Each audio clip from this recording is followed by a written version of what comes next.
You gonna record on there too? Yeah. Good idea. Hey, what's up? Thank you guys for joining me today. Today I'm going to be interviewing Chris. And we're basically going to be talking about the processes and the steps it takes to own your first spot. So let's go ahead and get started. Whippin' running down the night.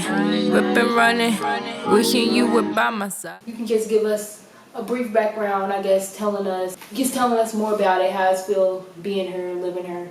It's actually a great feeling, very rewarding. I felt accomplished when I purchased my first home, but also in the process I realized actually how easy it was.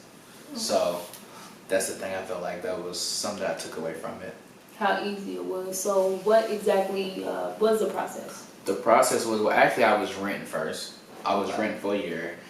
And then once I realized, you know, coming up to a year renting and, you know, you receive that piece of paper in the mail from the landlord or whatnot. Right. And they're telling you that, you know, they're going to raise your rent $50. Right. And you start thinking, okay, cool. I feel like I'm already paying too much for it anyway. Right. You know, but sometimes you pay for location, because I was paying for location mainly for that spot. And just had a conversation with my mom, and she pretty much told me, she said, hey, well, you know what, you should focus on trying to own anyway, since you're in a good position to do so. So feel free to come back to my house, stay, and just make sure when you leave, you're leaving to own. Okay, so you stay with your mom. Stay with my mom. Right before you owned your spot. Okay, cool. So it had to be different from going to have your own spot to moving back home. Definitely different, especially when you have a personal life. So personal life, and also just being older, because at the time I was already over 30. So I think I was 32, 33 when I purchased the condo. So going back, you know, it's just mainly being secure with who you are as a person. Yeah, it's humbling. Yeah, very humbling too. Because when people are like, hey, where you going? Go back to my mom's. Go back to my mom's for the night, you know. But I think sometimes what we gotta really understand with people is that those months, I always say, you know, taking a seat for a few months can set you up for the next 10 years. Yeah, that's real. So that's how I look at it. It's definitely real. I can understand that myself. I'm in a similar position, so I definitely get that. All right, so okay, you're staying at home with moms.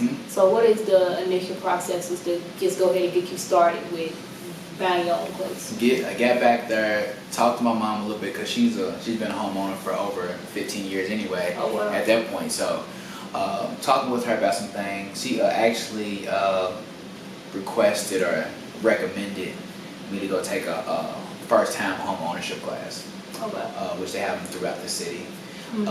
You can go, and there's benefits to it because you're pretty much learning, you know, how to be a homeowner and stuff like that. Right.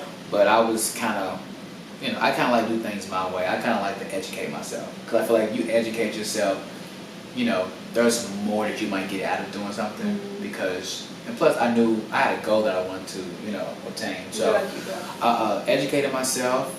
So basically moved back home, figure out, you know, how much money I needed to save.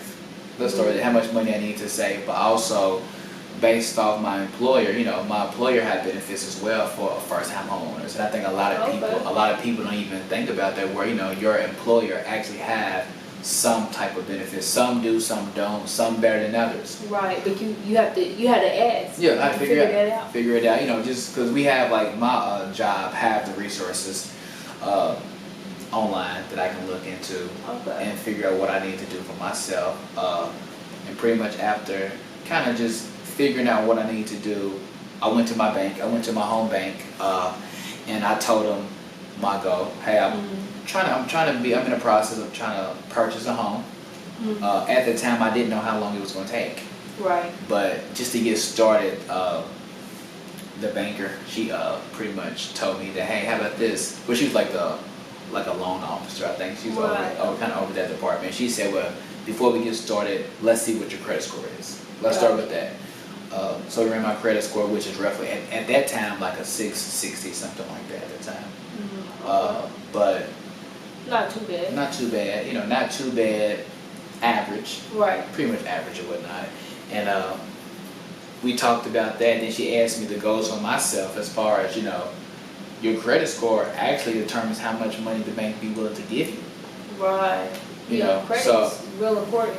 so talked about that for a little bit, and then she printed out my credit report and told me, showed me some things that I could work on to also just up my credit score too during the process. Got you. Okay, so started doing your own research basically.